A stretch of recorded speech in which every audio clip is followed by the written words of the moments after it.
Makarraan jirtu ariitiin osoma tawaafan bariitii gandasan. Makarraan jirtu ariitiin osoma tawaafan bariitii gandasan.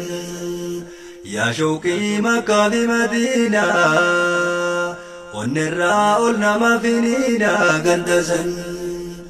Yaa shawqii Makkaa fi Madiinaa onnerraa ol nama finiina gandasan. Gammachuu guyyaa jalqabaatiin ruuhin Kaabaa garteen dhamaatii gandasan.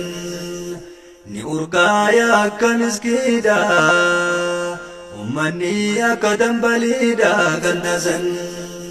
Kan dhaqee deebi'uuf maraata nam takkaan argini maal jetta gandasan.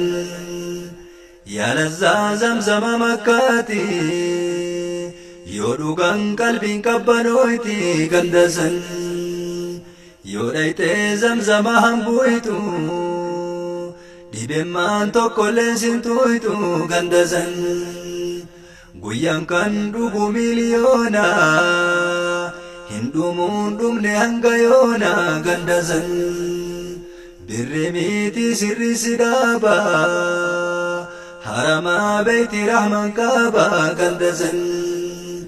Makarraan jirtu ariitiin osoma tawaafan bariitii gandasan.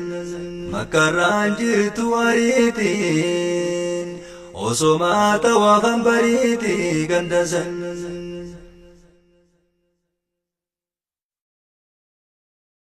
Makarraan